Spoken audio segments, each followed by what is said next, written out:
Hey everybody, this is Josh Berry, the inventor of the Berry Bracket. I am doing a service call today for a friend of mine. Her receptacles in her office room were not working. I was able to isolate the home run to this receptacle box, and as you can see, there's 3 Romexes coming in. One Romex goes right here to the receptacle. It's basically like a dedicated circuit. The other 2 continue on and end up, see if I can get some light, end up over here where you can see there are, oh, you gotta forgive my camera skills. There are the 2 Romexes there. They had it pigtailed onto the receptacle. So there's 2 came over here, 1 left and went to another receptacle, the last receptacle in the room. There's only 1 Romex. So they started right here, went over to the corner, and then over to that one last.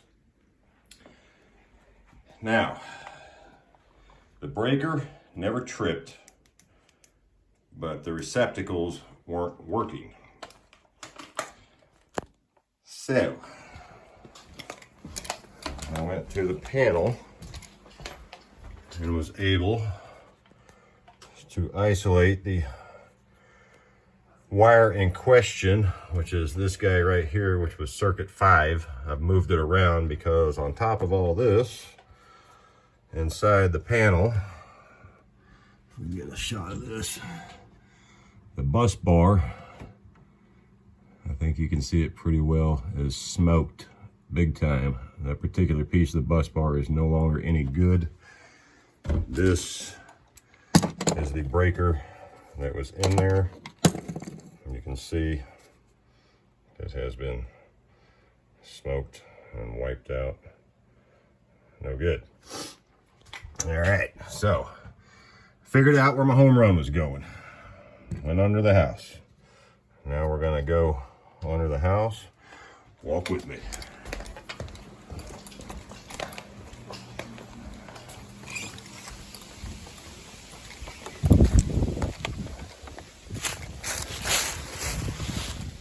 Beautiful day in the Ozarks, end of October. It's like 80 something degrees.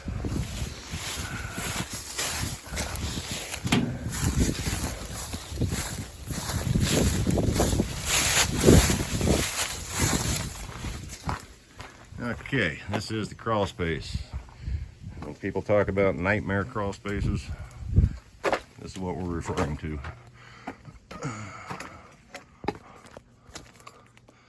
All right. So, I figured out that the home run, which is, see if I can get some light on it. There's the panel above all these wires. And this guy, this black Romex, was the circuit in question that went into this J box that had a receptacle in it that I believe was powering her water heater. There was an extension cord plugged in. And it looked horrible, so I took the receptacle out, and there was literally a very skeletal remains of a very small bat had been living in there for some time. And it looked pretty rough, so I just kind of cleaned it up, straightened out the wires, and put in a new receptacle. But that didn't solve the problem, but it did need it. It needed a new receptacle. Now, out of this J box, home run coming in, Romex going out, and it goes over here,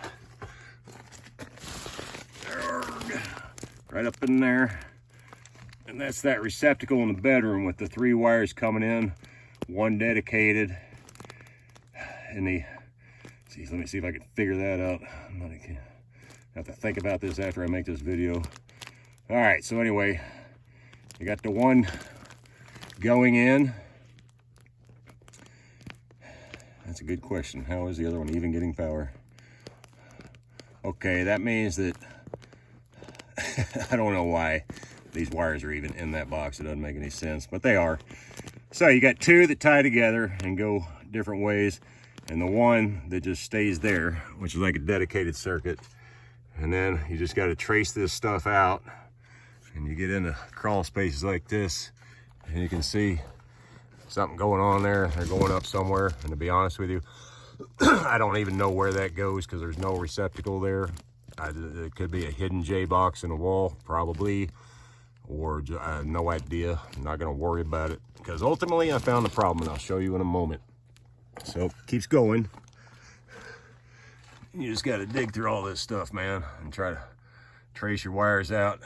Now I lost track of it. Where'd it go? Oh, right here. That, I don't even know where that goes. And that looks like it's doing all sorts of interesting stuff over there. But nonetheless, like I said, I'm pretty sure I found the problem, because you will see here.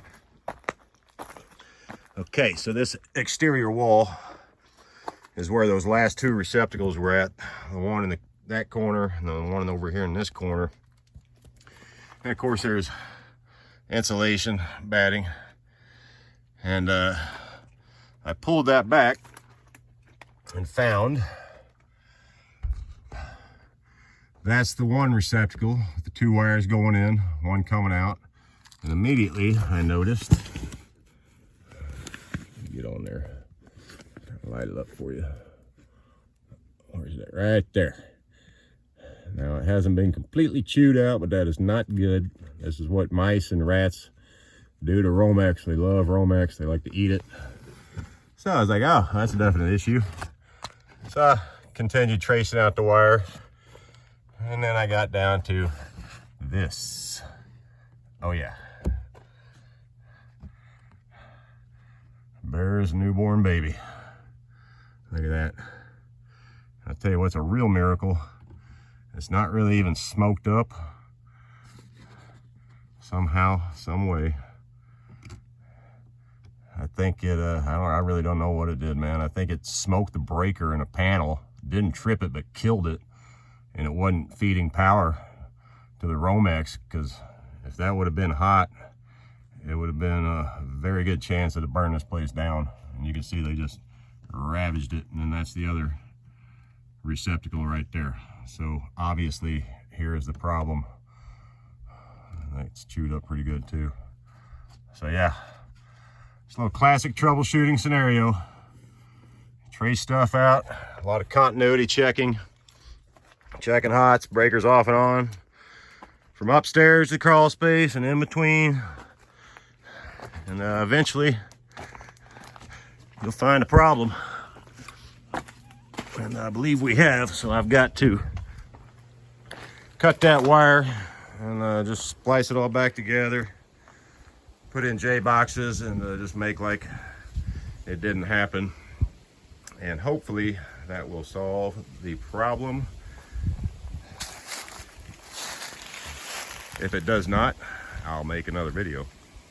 All right, remember, you need Barry brackets. You get a hold of barrybracket.com. It is the ultimate solution for installing ultra-thin LEDs. You don't need recessed cans anymore. Surface mount cans and fixtures look like crap. You got to stick with the ultra-thin LEDs. You can virtually put them anywhere, and for the time it takes to install them and how much they're getting cheaper and cheaper by the day, it's the cheapest, most efficient, best way to go. Like I said, barrybracket.com. This is Josh Barry. I'll see you on the next one.